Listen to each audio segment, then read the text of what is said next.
The year 1855 marked the twilight of California's frenzied gold rush, a time when fortunes were made and lost in the blink of an eye, and desperation clung to the very air, thick with dust and shattered dreams. Yet amidst the relentless churn of humanity and the clamor of picks against rock, a singular legend began to whisper through the boomtowns and across the dusty trails. It spoke of Eliza May Johnson, a black woman who by that year had amassed a fortune that dwarfed the combined wealth of any white miner in the territory. Her success was an impossible riddle, a dark secret etched into the very bedrock of the Sierra Nevada. How could one woman, starting with nothing in a world designed to deny her everything, achieve such an unthinkable triumph in a land where prejudice was as common as gold dust? Before we continue with the story of Eliza May Johnson, please take a moment to subscribe to our channel and let us know in the comments what state or city you're listening from. Your support helps us uncover more forgotten tales from history.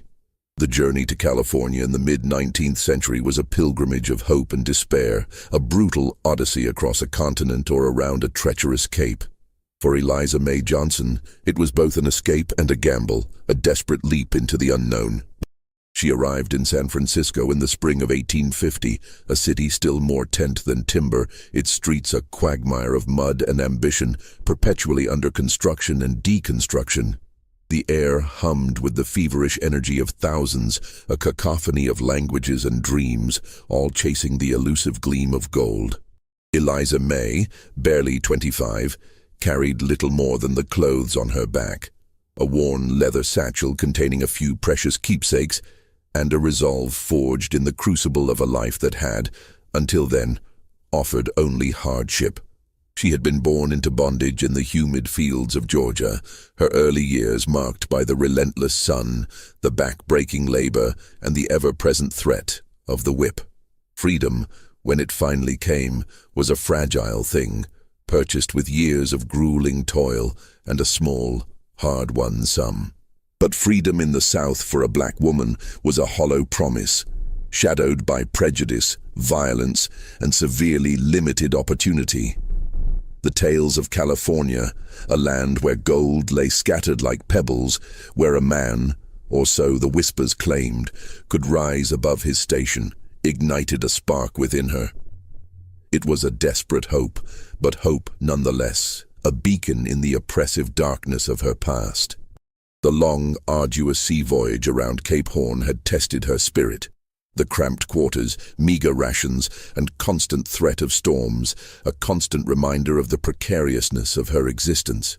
Yet, each day at sea, she stared out at the vast, indifferent ocean, imagining a new horizon, a place where her past could not follow, where the chains of memory might finally loosen their grip.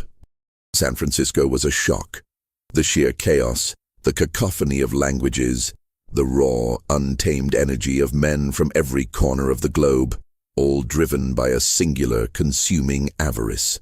The smell of salt and pine mingled with the stench of unwashed bodies, stale whiskey, and the ever-present odor of human desperation.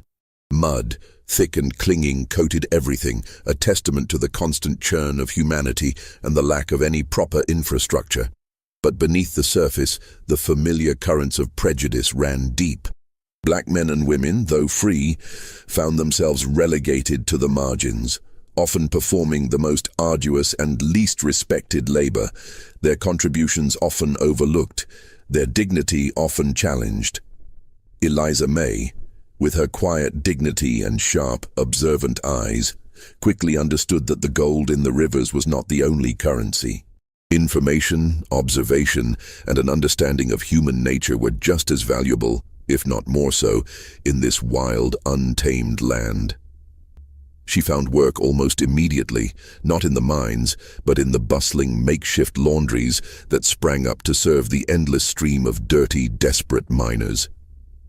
The work was back-breaking. Hands raw from lye soap and cold water, the steam from boiling tubs clouding her vision and stinging her eyes. But it offered a unique vantage point. As she scrubbed the grime from canvas trousers and flannel shirts, she listened. She heard the boasts of sudden riches, the laments of crushing losses, the whispered rumors of new strikes, and the dark, hushed tales of disappearances and claim disputes. The laundry, she realized, was the nerve center of the camp's gossip, a place where secrets like gold dust often clung to the fabric, waiting to be shaken loose. Her keen mind absorbed it all. She learned the names of the successful, the desperate, the ruthless. She understood the patterns of the gold flow, not just from the earth, but through the hands of men, how it changed hands in saloons, at card tables, and in the dark alleys. She saw how quickly fortunes turned, how easily trust was betrayed, and how the law in these wild territories was often a malleable thing, bent by the strongest will or the heaviest purse. The gold rush was not just a search for precious metal. It was a brutal, unforgiving game of survival, and Eliza May was determined to learn its rules and perhaps to rewrite them. She saved every penny, her meager earnings slowly accumulating in a small hidden pouch. She ate sparingly, slept little, and worked tirelessly, driven by an unyielding purpose. Her small, rented room in a crowded boarding house offered little comfort, but it was her own, a sanctuary from the chaos outside. She watched the miners, their faces etched with hope and exhaustion, their eyes gleaming with a dangerous avarice that bordered on madness. She saw the desperation that drove men to violence, to ruin, to madness. She saw the fleeting nature of their gains, how easily a rich strike could be followed by a dry streak, how a lucky find could be gambled away in a single night at a saloon, leaving a man with nothing but regret and empty pockets. The gold, she realized, was a fickle mistress, demanding everything and giving little in return. Eliza May understood that true wealth wasn't just about finding gold. It was about keeping it, about understanding the currents of power and influence that flowed beneath the surface of the chaotic boom towns. She observed the merchants, the bankers, the saloon owners, the ones who consistently profited, regardless of who struck it rich or went bust. They didn't dig in the dirt. They controlled the flow, the supply, the credit. Her goal was not just to survive, but to thrive, to build a fortress of security that no man, no prejudice, could ever breach again. The path to that fortress, she sensed, lay not in the back-breaking labor of the mines, but in the shadows and whispers of the men who toiled there and the secrets they inadvertently revealed. She spent her evenings poring over discarded newspapers, learning about land claims, water rights, and the ever-shifting legal landscape of the territory. She taught herself to read and write with a fierce determination, understanding that knowledge was a weapon, a tool for survival. The sounds of distant gunshots and drunken brawls were a constant lullaby in the burgeoning town, a stark reminder of the thin veneer of civilization. Eliza May knew that to survive, she had to be more than just a laundress. She had to be an architect of her own destiny, brick by painstaking brick. She moved from San Francisco to the burgeoning mining camp of Serpent's Gulch in late 1850, drawn by the promise of more direct access to the miners and their secrets. Serpent's Gulch, nestled deep in the foothills of the Sierra Nevada, was a raw, untamed place, its main street a muddy track lined with ramshackle saloons, general stores, and tents that seemed to lean precariously against each other. The air here was thick with the scent of pine, sweat, and the metallic tang of ambition. It was a place where fortunes were made and lost with brutal speed, and where the line between law and lawlessness was often blurred beyond recognition. Here, Eliza May established her own small laundry, a canvas tent with a roaring fire and bubbling tubs, positioning herself at the very heart of the camp's daily rhythm. She was a silent observer, a shadow in plain sight, watching the men come and go, their faces telling stories even their lips dared not utter. The winter of 1851 descended upon Serpent's Gulch with a vengeance, blanketing the rugged landscape in a thick, unforgiving snow. The cold bit deep, slowing the frantic pace of mining, but intensifying the desperation that gnawed at the men's souls. The air grew thin and sharp, carrying the scent of wood smoke and distant pine, but also an undercurrent of something colder, more unsettling, a premonition of dread. The wind howled through the canyons, a mournful dirge that seemed to carry the unspoken fears of the men who huddled in their flimsy tents, their breath misting in the frigid air. It was during this brutal season that the first of the disappearances began, not just of men, but of entire claims, as if the earth itself was swallowing them whole. Old Man Hemlock, a grizzled prospector known for his stubbornness and a streak of luck that had recently turned, vanished without a trace. His claim, a small but consistently yielding patch along the Serpent River, was found abandoned, his tools scattered, his tent collapsed, half buried in snow. The general consensus among the miners, huddled around roaring fires in the saloon, was that he'd either struck it rich and fled, or more likely succumbed to the elements or a desperate claim jumper. "Just another fool who thought he could outrun the mountains," grumbled one miner, warming his hands over a sputtering stove, his voice laced with a mixture of fear and fatalism. But Eliza May, scrubbing Hemlock's last batch of muddy trousers, noticed something peculiar. A small, intricately carved wooden bird, a trinket he always kept in his breast pocket, was missing. Hemlock was a creature of habit, a man who clung to his few possessions with a fierce loyalty, each item a tether to a life he had left behind. That bird was his constant companion, a smooth, dark piece of wood he'd often rub between his fingers while he spoke, a talisman against the harshness of the world. Its absence felt wrong, too deliberate for a simple flight or a random act of violence. It was as if someone had taken a piece of him, a signature of his existence, a final, chilling flourish. Then came the case of the Miller brothers, two burly men from Ohio who had recently boasted of a significant strike, their pockets jingling with fresh gold dust. Their laughter had been loud, their boasts even louder, echoing through the frigid night from the Golden Nugget saloon. They were last seen celebrating boisterously, their faces flushed with whiskey and triumph, their voices carrying promises of a return to their families, rich men, their days of toil behind them. By morning their tent was empty, their claim deserted, and their tools gone. The only sign of their presence was a half-eaten plate of beans, now frozen solid, on their makeshift table, and the lingering scent of cheap tobacco. Again, the whispers spoke of foul play, of a quick, brutal end for men foolish enough to flaunt their wealth in a place like Serpent's Gulch. But Eliza May, collecting their laundry from their abandoned tent, found a small, leather-bound journal tucked beneath a loose floorboard. It was a detailed record of their mining efforts, their daily yields, and more importantly, their growing suspicions. They had written about a shadow that seemed to follow them, a feeling of being watched, and a growing unease about a particular section of their claim, a section they believed held a deeper, richer vein. They had also noted strange markings, almost like symbols, carved into the rocks near their claim boundary, symbols they couldn't decipher but found unsettling.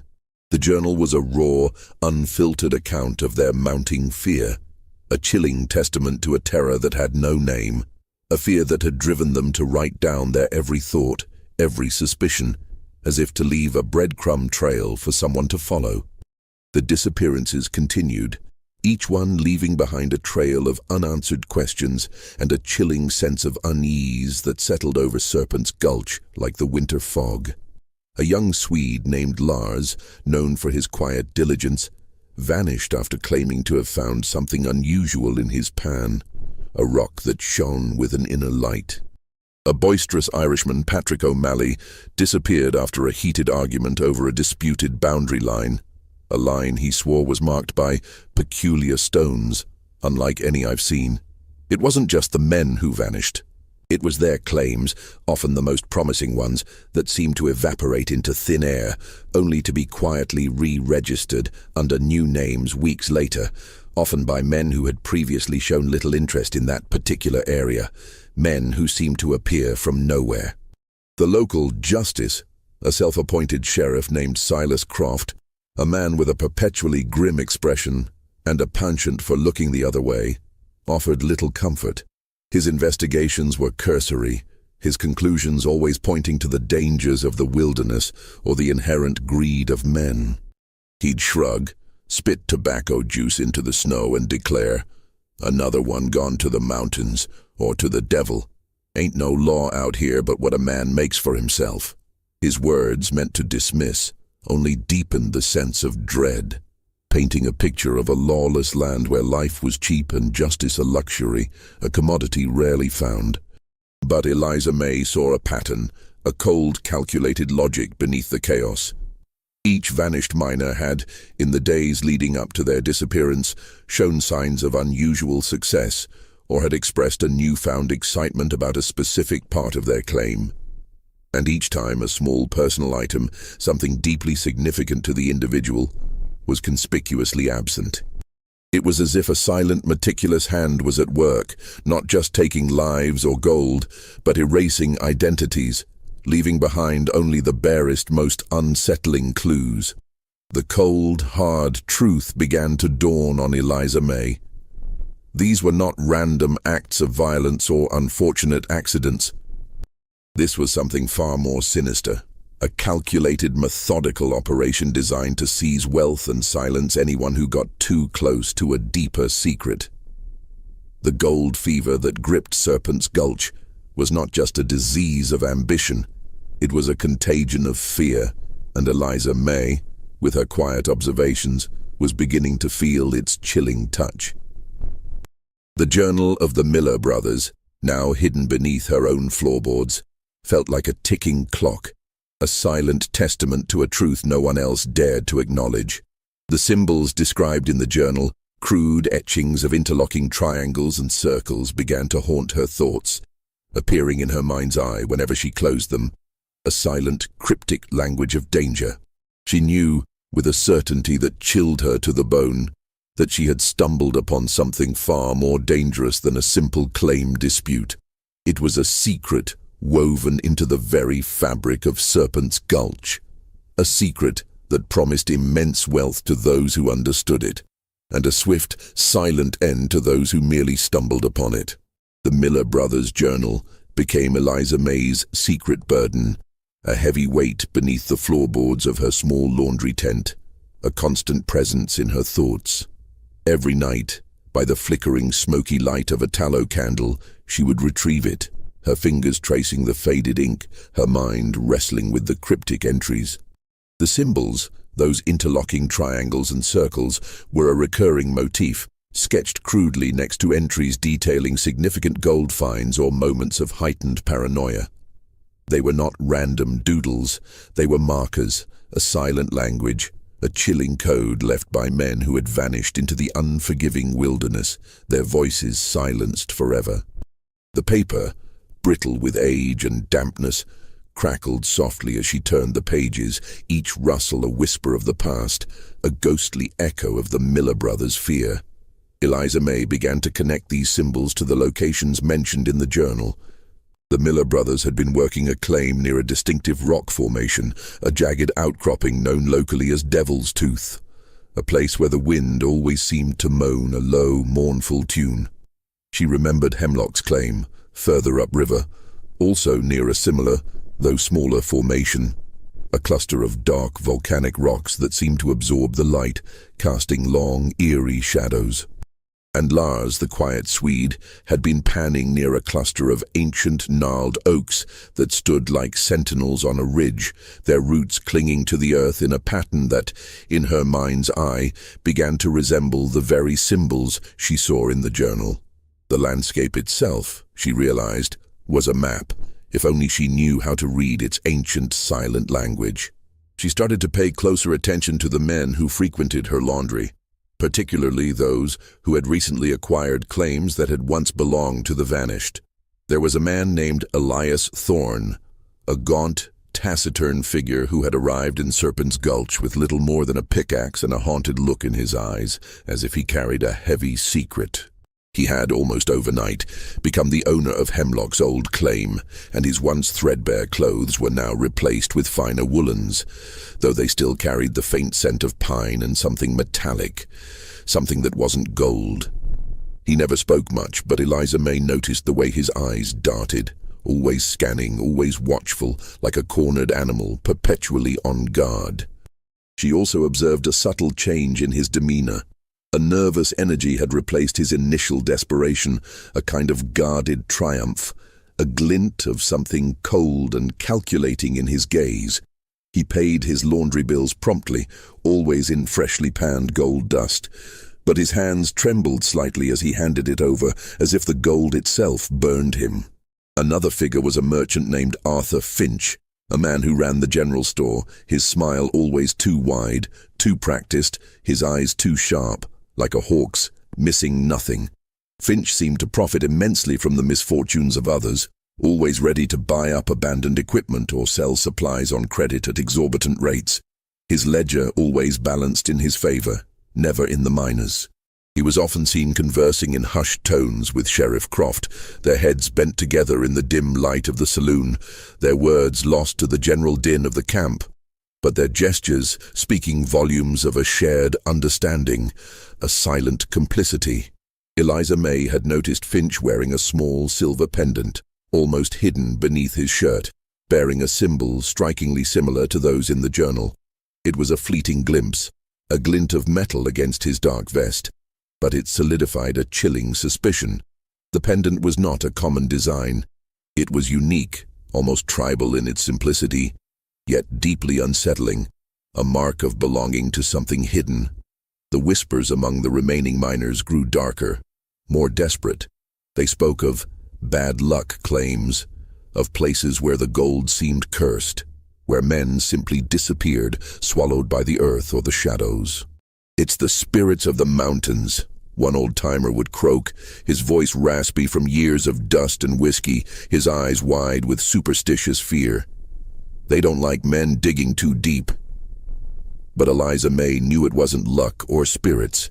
It was a deliberate, orchestrated pattern, a cold human hand at work. She began to map out the disappearances, mentally placing them on the rough map of Serpent's Gulch she had pieced together from conversations and observations. A chilling constellation began to form. The vanished claims were not random. They formed a loose perimeter around a central, less-mined area, a rugged, almost inaccessible canyon known as the Serpent's Maw. The very name sent a shiver down her spine, a place few dared to venture. Rumored to be haunted by ancient spirits or dangerous beasts, a place of ill omen. One evening, while mending a torn shirt belonging to a new miner, a young man named Thomas, she overheard a fragment of conversation. Thomas was speaking to a grizzled veteran, complaining about his poor luck. "I swear the ground here is cursed," he muttered, wiping sweat from his brow with a grimy hand. "I found a strange rock today, near the old Hemlock claim. Had some queer markings on it like a child's drawing, but sharper, somehow, like they were meant to mean something." Eliza May's heart pounded, a frantic drum against her ribs, threatening to betray her calm exterior. "What kind of markings?" she asked, her voice carefully neutral, her hand still busy with the needle, though her fingers trembled slightly. Thomas shrugged, dismissing it. "Just some triangles and circles all jumbled up. Threw it back in the river.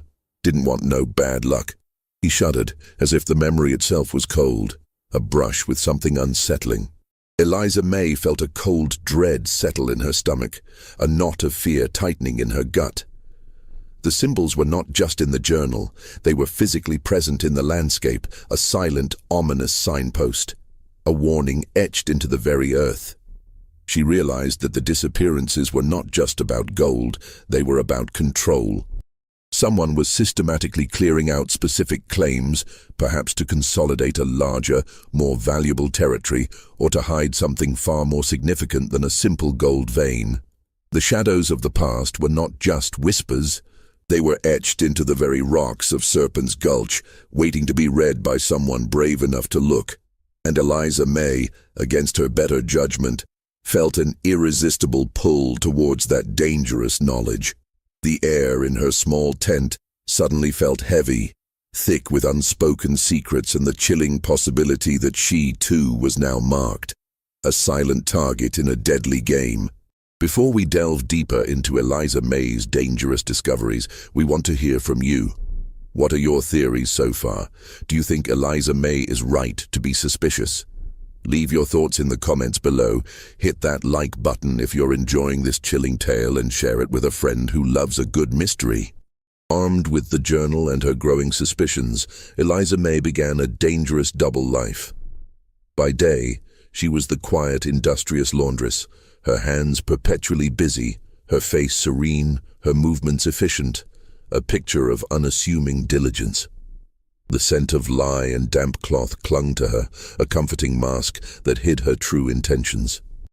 By night, she was a silent investigator, her mind piecing together fragments of information, her courage hardening with each passing day, fueled by a desperate need for security. She started to make discreet inquiries, not directly about the disappearances, but about the history of the claims, the geological makeup of the area, and the men who had come and gone, their stories fading into the dust. She'd ask seemingly innocent questions while mending a torn seam or serving a cup of coffee, her eyes never leaving the faces of the men she questioned, searching for any flicker of discomfort or recognition, any telltale sign. She learned that the symbols, the interlocking triangles and circles, were not random. Through careful observation of old, discarded maps she found in the general store's refuse and hushed conversations with a few older, more knowledgeable miners who had been in the territory for years, she discovered they were ancient survey markers used by a forgotten, perhaps even indigenous people to denote areas of unusual mineral deposits. Not necessarily gold, but other, rarer elements, often found in conjunction with gold, but far more difficult to extract and identify. These symbols had been dismissed by most gold seekers as mere curiosities or superstitions, remnants of a bygone era. Indian markings, they'd scoff, spitting tobacco juice, nothing but old tales to scare greenhorns. But the Miller brothers' journal had hinted at something more. They had found a strange, heavy, dark rock within their claim, a rock that seemed to hum with an unnatural energy, a faint, almost imperceptible vibration, and it was near this rock that they had seen the symbols. They had described it as cold to the touch, yet radiating a strange heat, and noted how it made their compasses spin wildly, defying logic. Eliza May began to visit the abandoned claims, always under the cover of dusk or dawn, her heart pounding with a mixture of fear and exhilaration, the chill morning air biting at her exposed skin. The air was crisp and cold, carrying the scent of damp earth and decaying leaves, but also a faint metallic tang in certain spots. She would walk the perimeter, her eyes scanning the rocks, the trees, the very earth for any sign of the symbols. She found them, faint and weathered, near Hemlock's old claim, near Lars's panning spot, always in places where the ground felt strangely different, sometimes warmer, sometimes colder than the surrounding earth. She also noticed a peculiar type of vegetation growing in these areas, a stunted, discolored moss that seemed to thrive where nothing else would, its tendrils a sickly green against the grey rock, a silent indicator of something unnatural beneath. It was a subtle detail, easily overlooked by men blinded by gold fever, but to Eliza May, it was another crucial piece of the puzzle. Her observations led her to a chilling conclusion. The vanished miners weren't just finding gold, they were stumbling upon something else, something hidden beneath the surface, something far more valuable or dangerous, and the symbols marked its presence. The men who were disappearing were not just victims of claim jumpers. They were being silenced because they had discovered a secret that someone desperately wanted to keep buried. This other element, whatever it was the true prize, and its extraction required a level of secrecy and ruthlessness that dwarfed the common greed of the gold rush. It was a secret that promised immense power and wealth, but demanded absolute silence. Her focus narrowed to Arthur Finch, the merchant, and Sheriff Croft. Finch, with his silver pendant, seemed to be the orchestrator, the one who profited from the bad luck claims, always ready to swoop in and acquire them for a pittance, his smile never quite reaching his calculating eyes. Croft, with his convenient dismissals and his heavy-handed authority, was the enforcer, ensuring no real investigation ever took place, his presence a constant silent threat to anyone who dared to question the official narrative. Eliza May began to observe their interactions more closely. She noticed Finch would often send Croft on patrols to specific areas, always coinciding with a new miner showing unusual interest in a marked claim. She also noticed a steady stream of men, rough-looking and unfamiliar, passing through Finch's store late at night, their faces grim, their movements furtive. They were not miners. They were muscle, hired hands, their heavy boots leaving distinct, deep prints in the mud outside Finch's back door, prints that always led towards the Serpent's Maw. One afternoon, while delivering a freshly laundered shirt to Finch's store, she saw him poring over a large, rolled-up map. Its edges frayed with age, its surface covered in faint hand-drawn lines. On the map, faint but discernible, were the same interlocking triangles and circles, marking various points across the Serpent's Gulch territory. And at the center of these marked points, a large, ominous X was drawn over the Serpent's Maw, the very canyon rumored to be cursed, a place of dread. Finch quickly rolled up the map when he saw her, his smile faltering for a split second, his eyes narrowing, a flash of something cold and predatory in their depths. "Just planning some new supply routes, Eliza May," he said, his voice a little too jovial, a little too quick, a forced lightness that didn't quite ring true. But Eliza May had seen enough. The map was not for supply routes. It was a blueprint of their deadly operation, a map to a hidden treasure guarded by silence and death. The mystery was no longer just about who was disappearing. It was about what they were disappearing for. The gold was a distraction, a glittering veil over a far darker truth, a truth that promised a different kind of fortune. Eliza May realized that her own life was now in peril. She possessed knowledge that could unravel Finch and Croft's entire enterprise. And in a place like Serpent's Gulch, knowledge was a dangerous burden, a heavy weight that could crush her. She had to be careful, silent, and above all, strategic. She had to turn this dangerous secret into her own advantage, or risk becoming another forgotten shadow in the mountains, her story lost to the wind. The air around her seemed to thicken with the weight of her discovery. Every creak of the floorboards, every distant shout, now seemed to carry a new ominous meaning, a warning of the danger she now faced. Eliza May knew she was playing a deadly game.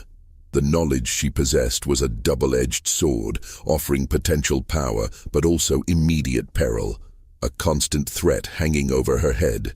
She had to move with extreme caution, her every action calculated, her every word weighed, her every glance measured. The air in Serpent's Gulch felt heavier, charged with an unspoken menace that seemed to emanate from the very earth, from the shadows that lengthened with each passing day. She began to subtly alter her routine, taking longer, circuitous routes to her laundry, observing the movements of Finch's hired men, noting their faces, their habits, the way they carried their weapons, the direction of their gazes, their preferred haunts. She noticed they often gathered at a secluded cabin on the outskirts of the camp, a place known only to a few, where the air always seemed to hang heavy with a strange, acrid smell, a metallic tang that made her nose wrinkle and her throat catch. Her first strategic move was to secure her own position. She had saved enough to buy a small plot of land, not for mining, but for a permanent structure for her laundry business, a sturdy wooden shack that offered more security than her canvas tent. This gave her a sense of rootedness, a legitimate reason to remain in Serpent's Gulch, and a more secure place to hide her growing collection of clues. The journal, the scraps of maps, the strange discolored rocks she had secretly collected from the marked claims. The act of building, of hammering nails and raising walls, was a defiant statement in a transient world, a declaration of her intent to stay. She also began to cultivate relationships with other marginalized members of the community. The Chinese laborers who toiled tirelessly, their faces impassive but their eyes missing nothing. The few Native Americans who still lingered near the camps, their faces etched with ancient wisdom.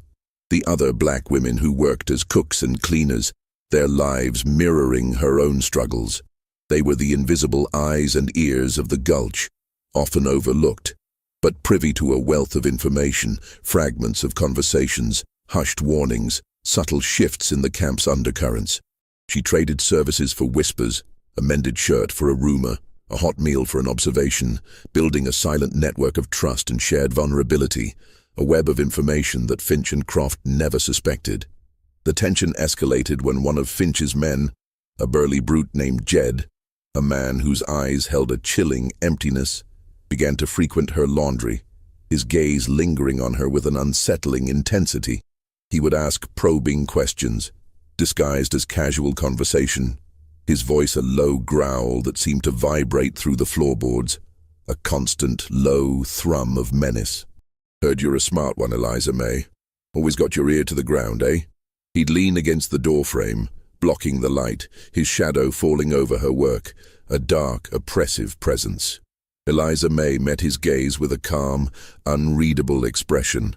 "Just trying to make an honest living, same as everyone else," she'd reply, her voice steady, her hands never faltering in their work, though inside her heart hammered against her ribs like a trapped bird, desperate for escape.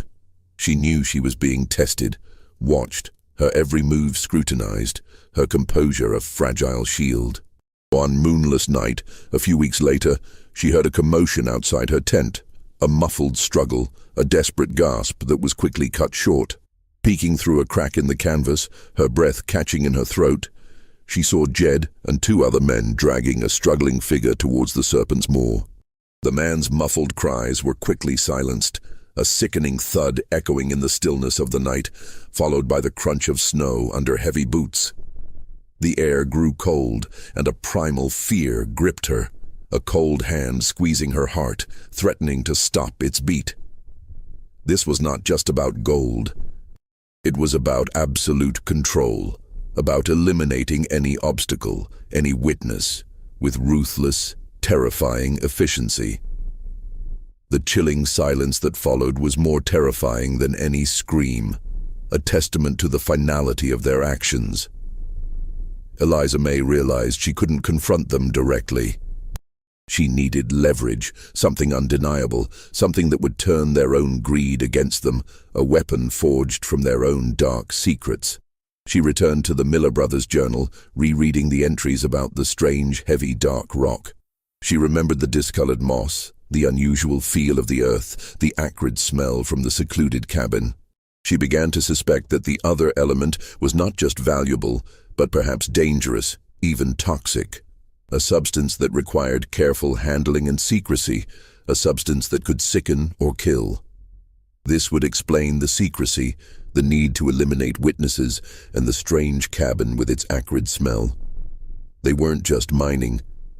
They were processing something that left a lingering poisonous residue, something that could be used against them. She decided to use Finch's own greed against him. She started to spread subtle rumors, carefully crafted whispers about a new strike in a remote, unmarked area, an area she knew was not part of Finch's network, but was close enough to one of the marked claims to pique his interest. She let it be known, through a carefully chosen intermediary, an old Chinese cook who owed her a favor, a man whose quiet observations were as keen as her own, that she had acquired a small, seemingly worthless claim in that area. A claim she was considering selling due to its unusual soil composition. She was baiting the trap, using her perceived vulnerability as a lure, a calculated risk. Finch, ever the opportunist, took the bait. He sent Jed to negotiate with her. Jed arrived at her laundry, his face grim, his eyes cold, a predatory glint in them, his hand resting casually on the pistol at his hip. "Heard you got a little piece of dirt you're looking to unload, Eliza May," he sneered, his voice dripping with thinly veiled threat. "Finch is willing to take it off your hands." For a fair price, of course. Eliza May looked him dead in the eye, her own gaze unwavering, a silent challenge. My dirt is worth more than you know, Mr. Jed. It has a unique quality, a quality that only certain men would understand. She paused, letting her words hang in the air, a silent challenge, a veiled threat that hinted at deeper knowledge. Perhaps Mr. Finch would be interested in a private conversation, without intermediaries. I believe we have much to discuss about the true value of certain unlucky claims in this gulch. Jed's eyes narrowed, a flicker of surprise, then suspicion, then a dawning comprehension that slowly spread across his brutish features. He knew she was playing a game, but he couldn't quite grasp the rules, or the depth of her knowledge, or how she had acquired it. The tension in the small tent was suffocating, the air thick with unspoken threats and hidden agendas. Eliza May had stepped out of the shadows and into the light, and she knew with a chilling certainty that this was the point of no return. The game had begun in earnest, and her life and her fortune hung in the balance, poised on the edge of a knife. Just when we thought we'd seen it all, the horror in Serpent's Gulch intensifies. If this story is giving you chills, share this video with a friend who loves dark mysteries, hit that like button to support our content, and don't forget to subscribe to never miss stories like this. Let's discover together what happens next. The meeting was set for the following evening, in the back room of Finch's General Store, a space usually reserved for counting gold and storing illicit whiskey. The air was thick with the smell of dust, old leather, and the unspoken tension that crackled between them, almost visible in the dim, flickering light of the single lantern that hung precariously from the ceiling. Finch sat behind a heavy wooden desk, his fingers drumming a nervous rhythm on its surface, his face a mask of barely contained fury. Sheriff Croft stood silently beside him, his hand resting casually yet menacingly on the butt of his well-worn revolver, his eyes like chips of ice, cold and unblinking. Jed stood by the door, a silent, menacing sentinel, his bulk filling the doorway, cutting off any easy escape, his presence a palpable threat. Eliza May, dressed in her cleanest, simplest dress, sat opposite Finch, her hands folded calmly in her lap, her face a mask of quiet determination, betraying none of the frantic beating of her heart, none of the cold fear that coiled in her stomach. "So, Eliza May," Finch began, his voice smooth as polished stone, a deceptive calm that barely masked the coiled anger and apprehension beneath. "Jed tells me you have a proposition. Something about a unique claim?" His eyes, however, were not on her, but on the small, leather-bound journal she had deliberately placed on the table between them, its worn cover a stark contrast to the polished wood, a silent accusation. Eliza May met his gaze directly, her own eyes unwavering, holding his with a quiet intensity. "Indeed, Mr. Finch. A unique claim and unique knowledge." She pushed the journal forward, sliding it gently across the table until it rested just within his reach, a silent dare. This belonged to the Miller brothers. They were observant men, and they wrote everything down, every detail, every suspicion. Finch's smile vanished, replaced by a grimace of pure venom, his lips thinning into a cruel line. Croft shifted, his hand tightening audibly on his weapon, the metallic click of the hammer a chilling punctuation mark. Jed took a menacing step forward, his shadow falling over Eliza May, engulfing her in darkness. "What is this, woman?" Finch hissed, his voice losing its veneer of civility, a raw edge of fear and fury creeping in, betraying his carefully constructed composure.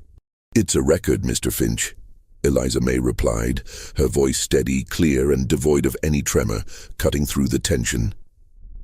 "Of their discoveries, not just of gold, but of the strange, heavy, dark rock they found, the one that hummed with an unnatural energy, the one that made their compasses spin wildly, defying all natural laws, the one that grows near the ancient markers, the ones you've been so diligently clearing claims around, one by one." She paused, letting her words sink in, each one a carefully aimed arrow, striking true. And it's a record of their suspicions, of the shadows that followed them, and of the men who silenced them. Men like Jed, perhaps. Her gaze flickered to the brute by the door, who flinched almost imperceptibly, a muscle twitching in his jaw. Finch's face was a mask of cold fury, his knuckles white as he gripped the edge of the desk, his breath coming in short, sharp gasps. "You're talking nonsense. These men simply vanished as many do in this wilderness. The mountains claim their share, and the rivers take the rest." "Do they, Mr. Finch?" Eliza May countered, her gaze unwavering, her voice gaining a quiet power that filled the small room. "Or are they made to vanish, like Old Man Hemlock, whose intricately carved bird was taken as a trophy, a macabre souvenir of a life extinguished? Like Lars, the quiet Swede who spoke of unusual finds and then disappeared into the snow, leaving no trace?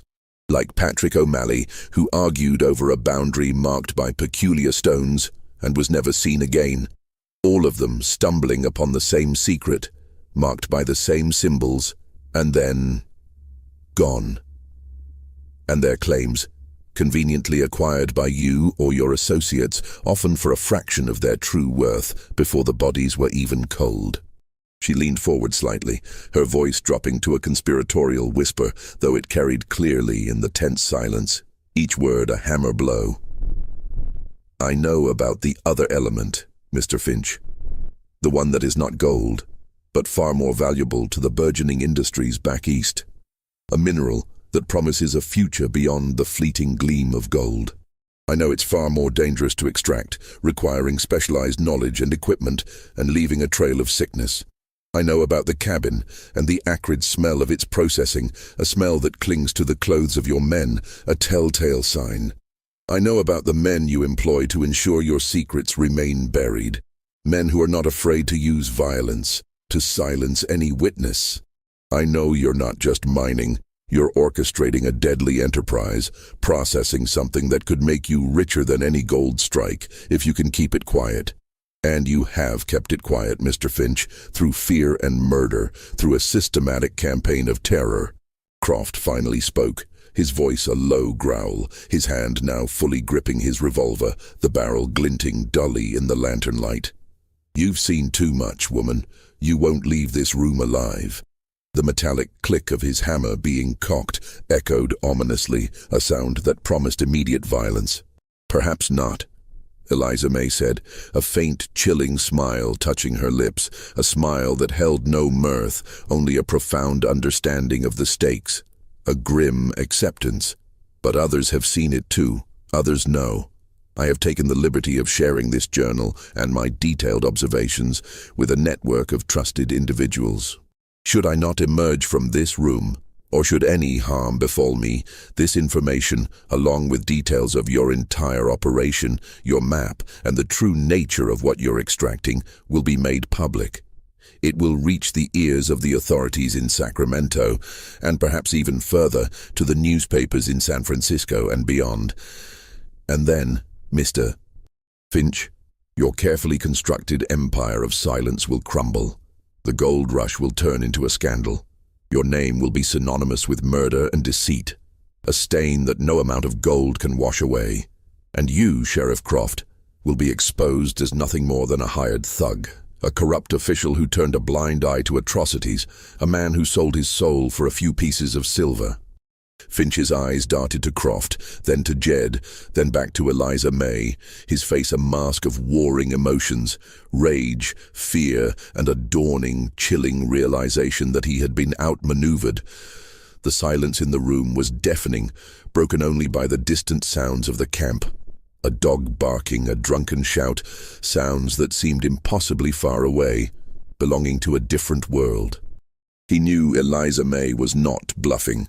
The sheer audacity of her plan, the meticulousness of her investigation, the depth of her knowledge, had caught him completely off guard. He had underestimated the quiet laundress, seeing only her race and her gender, not the steel forged in a lifetime of struggle, not the formidable intellect hidden behind her calm demeanor. The other element was indeed far more valuable than gold, a rare mineral used in nascent industrial processes, and its secret extraction was his ticket to unimaginable wealth, a wealth he was not prepared to lose, not even to save his soul. He needed the silence, the discretion, and perhaps her uncanny ability to spot the patterns, to read the landscape, to understand the subtle signs that others, blinded by greed, missed. "What do you want?" Finch finally asked, his voice tight with suppressed rage, a vein throbbing visibly in his temple, his defeat a bitter taste in his mouth. The question was a surrender, a bitter admission of his powerlessness in the face of her cunning. "I want a partnership, Mr. Finch," Eliza May stated calmly, her voice unwavering, a quiet triumph in her tone.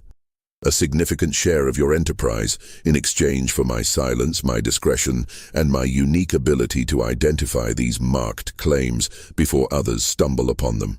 I will be your eyes and ears, your silent partner, ensuring your operation remains undisturbed, expanding efficiently and without public notice. And I want a guarantee of my safety and the safety of those I care for. A written agreement, notarized, and held by a third party of my choosing. A man of impeccable reputation in Sacramento. A man who knows the value of secrets."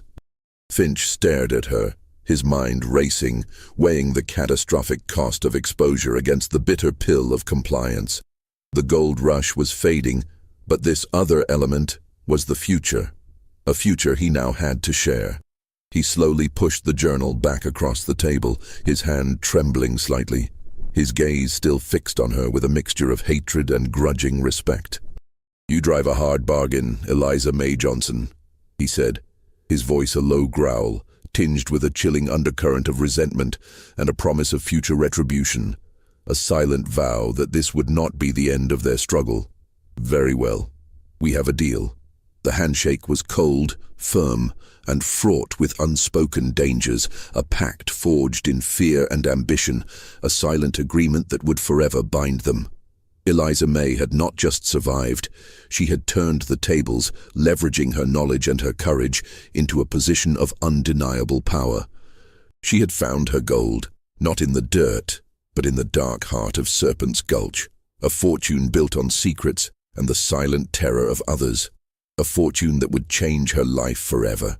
From that night forward, Eliza May Johnson's fortune in Serpent's Gulch began its meteoric rise. She was no longer just a laundress. She was a silent partner in a clandestine operation, her name never appearing on official documents, yet her influence growing with every passing month, a shadow power in the burgeoning territory. Finch, bound by the chilling terms of their agreement, found himself grudgingly reliant on her. Eliza May's uncanny ability to identify the marked claims, to read the subtle signs in the landscape and the whispers among the miners, proved invaluable. She guided Finch's men to new deposits of the rare mineral, ensuring their operations remained discreet and highly profitable, avoiding the pitfalls of public scrutiny and claim disputes that plagued other ventures. The acrid smell from the processing cabin continued, a constant reminder of the dangerous work. But now, Eliza May understood its source and its immense, silent value. By 1855, the gold rush was waning, the easy gold long gone, and many miners were packing up their meager belongings, leaving California as poor as they had arrived. Their dreams turned to dust, their hopes shattered. The boomtowns began to shrink, their wooden structures weathering under the relentless sun, slowly returning to the earth from which they sprang. But Eliza May Johnson's wealth was not tied to the fickle fortunes of placer mining. Her fortune was built on the steady, secret extraction of the other element, a mineral that was quietly becoming crucial for emerging industrial technologies back east, a substance that promised a future far beyond the fleeting gleam of gold. She invested her share shrewdly, not in more claims, but in legitimate businesses. A thriving freight company that transported goods between San Francisco and the dwindling mining camps, a small but reputable bank that offered loans at reasonable rates to struggling merchants, and eventually prime real estate in the burgeoning city of Sacramento. Her business acumen was undeniable, her decisions always precise, always profitable, always a step ahead of the competition. Her wealth became undeniable, a quiet, formidable presence in a world that still struggled to comprehend it, a testament to a power that defied conventional understanding. She moved from her humble laundry tent to a modest but elegant house in Sacramento, a place of quiet dignity, its windows looking out onto streets that were slowly transforming from muddy tracks to paved thoroughfares, a symbol of progress and permanence. She never flaunted her riches, never spoke of the dark origins of her initial capital, allowing the whispers to remain just that, whispers. To the outside world, she was a shrewd businesswoman, a woman of remarkable foresight and industriousness who had simply made good in the Wild West, a testament to the American dream, albeit one with a hidden, chilling foundation. The whispers about her past, about the impossible speed of her ascent, were always there, circulating like smoke, but they were vague, unsubstantiated, easily dismissed as envy or racial prejudice, or simply the wild tales of the gold rush, too fantastical to be true. Sheriff Croft eventually left Serpent's Gulch, his pockets heavy, his face still grim, but with a new, unsettling tremor in his hands, a constant reminder of the dark deeds he had overseen, the lives he had allowed to be extinguished. He vanished into the anonymity of a larger city, forever haunted by the silent pact he had made, a man who had traded his soul for a comfortable retirement. Arthur Finch, though immensely wealthy, remained in the Gulch, his eyes perpetually haunted, his smile never quite reaching them, a man trapped by his own ambition and the chilling alliance he had forged. He continued his operations, expanding them, but the joy of his illicit gains was forever tainted by the silent, watchful presence of Eliza May, a constant reminder of the woman who had outsmarted him, who held his darkest secrets in her hands. He knew with a chilling certainty that she was the true power behind his success, and that she could, at any moment, bring his world crashing down with a single damning word, a single piece of evidence. Eliza May, however, never sought revenge or public exposure. Her goal had been survival, security, and true freedom, a freedom that only immense wealth could provide in that era, a shield against the prejudices and limitations that had once defined her life. She used her fortune to uplift her community, quietly funding schools for black children, supporting struggling families, and advocating for civil rights, always from the shadows, never seeking recognition, her philanthropy as discreet as her business dealings. The journal of the Miller brothers remained hidden, tucked away in a locked strongbox, a silent testament to the dark path she had walked, a reminder of the cost of her extraordinary success and the secrets that still lay buried, waiting to be discovered by another curious mind. The legend of Eliza May Johnson grew, a tale whispered around campfires and in saloons, a riddle that defied explanation. How did a black woman, starting with nothing, become richer than any white miner by 1855? The official records offered no answers, only the undeniable fact of her prosperity, her name etched into the deeds of properties and the ledgers of banks, a silent monument to her triumph. The truth, however, lay buried deep in the earth of Serpent's Gulch, a secret known only to a few, and guarded by the chilling silence of the mountains and the quiet, formidable will of Eliza May Johnson. Her story was a testament to the brutal realities of the gold rush, where true wealth was often found not in the glittering dust, but in the dark corners of human ambition, fear, and the extraordinary resilience of a woman who dared to play a deadly game and won, leaving behind a legacy shrouded in mystery, a chilling question mark in the annals of California history.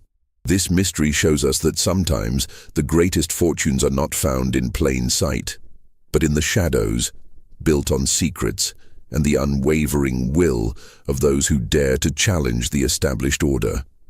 What do you think of this story? Do you believe everything was revealed? Leave your comment below. If you enjoyed this tale and want more horror stories like this, subscribe, hit the notification bell, and share with someone who loves mysteries. See you in the next video.